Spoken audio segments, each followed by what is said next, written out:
E aí, pessoal?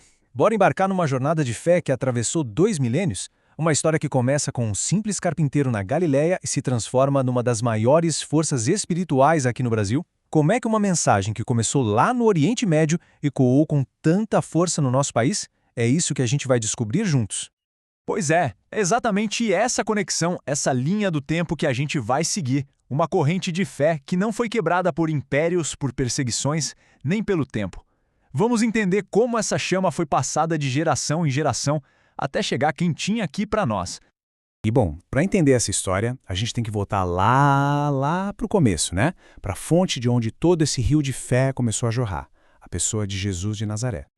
Pensa só que impressionante. Em cerca de 300 anos, um movimento que começou com um grupinho de seguidores na Judéia cresceu tanto, mas tanto, que o próprio Império Romano, que antes perseguia, teve que reconhecer. Tudo começa com o nascimento de Jesus, é selado com sua ressurreição, explode em poder no dia de Pentecostes e finalmente ganha liberdade para se espalhar pelo mundo. E aqui está o ponto central de tudo, a virada de chave. O que diferencia o cristianismo de todas as outras religiões não é só um livro ou um conjunto de regras, mas um evento histórico, a ressurreição.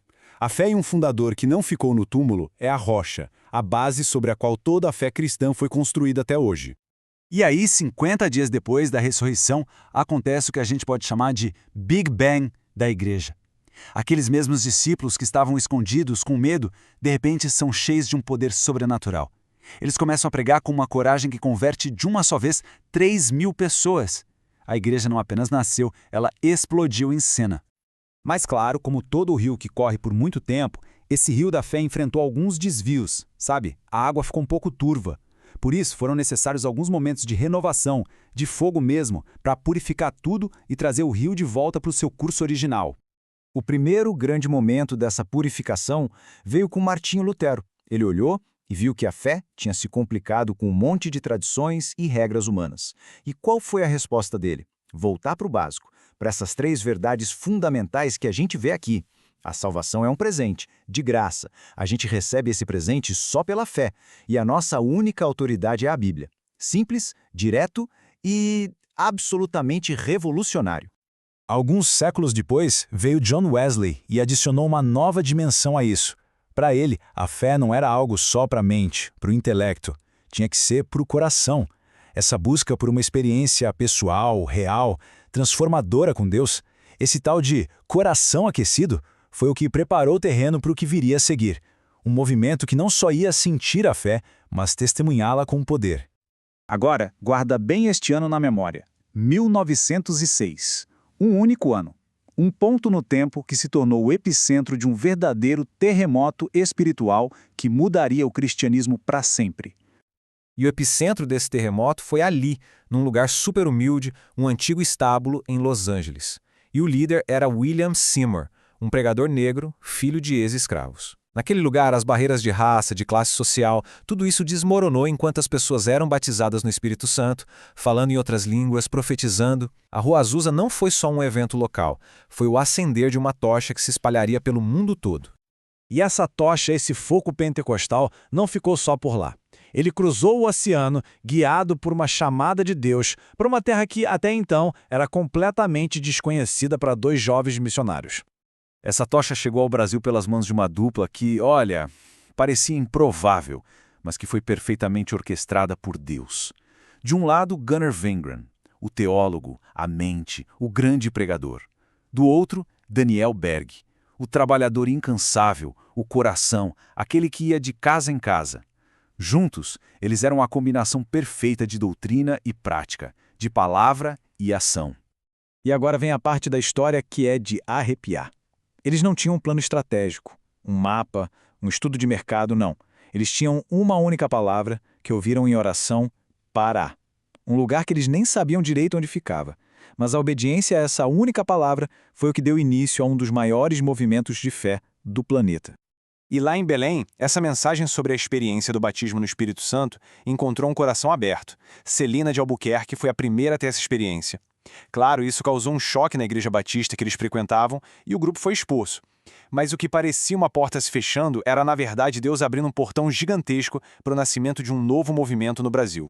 E aqui a gente vê os marcos oficiais dessa jornada incrível. A chegada deles em 1910, a fundação da primeira igrejinha em 1911, ainda com o nome de Missão da Fé Apostólica, e finalmente, em 1918, a adoção do nome que se tornaria uma marca no Brasil, Assembleia de Deus.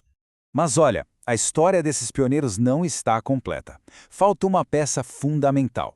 Uma mulher poderosa, uma voz pioneira, cuja história, infelizmente, tentaram apagar por décadas. Frida Wingren não era só a esposa do missionário. De jeito nenhum. Ela era uma força da natureza. Teóloga, pregadora respeitadíssima e a compositora por trás de 23 hinos da nossa harpa cristã. O ministério dela era tão poderoso que acabou incomodando a liderança masculina da época, que a combateu e silenciou sua história por décadas. Resgatar a memória de Frida hoje é fazer justiça a uma das verdadeiras mães fundadoras da Assembleia de Deus no Brasil. A partir daquela pequena semente plantada lá em Belém, o que aconteceu foi uma explosão de crescimento. O movimento virou um rio enorme, tão caudaloso que com o tempo acabou se dividindo em vários canais, vários braços. Mas aí fica a pergunta: como é que um movimento tão grande conseguiu manter uma identidade única num país continental como o nosso? A resposta está aqui, nesses 3 pilares. A harpa cristã, que ensinava doutrina através da música, o jornal Mensageiro da Paz, que conectava as igrejas espalhadas pelo Brasil, e os famosos usos e costumes, que, apesar de hoje parecerem um pouco datados, na época criaram um forte senso de identidade e de santidade. É natural que, com um crescimento tão explosivo, surgissem divisões administrativas. Hoje a gente tem diferentes convenções, como a CGADB, o Ministério Madureira, entre outras, mas o ponto-chave é o seguinte: embora os nomes e as lideranças sejam diferentes, o coração, a doutrina, o DNA pentecostal continua sendo o mesmo em todas elas. No final das contas, o que importa é isso aqui. Não importa a sigla que está na placa da igreja. Os fios que conectam todas as Assembleias de Deus são os mesmos. A Bíblia como única regra de fé, a salvação em Cristo e a crença no poder do batismo no Espírito Santo. Todas bebem da mesmíssima fonte. Essa metáfora do rio resume perfeitamente toda essa nossa jornada, não é?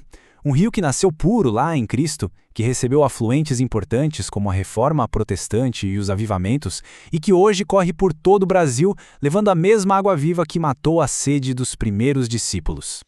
E a verdade é que este rio da fé, ele continua fluindo, forte. E a pergunta que fica é: em que parte dessa correnteza cada um de nós está navegando hoje? Isso não é só uma história do passado, é uma narrativa viva.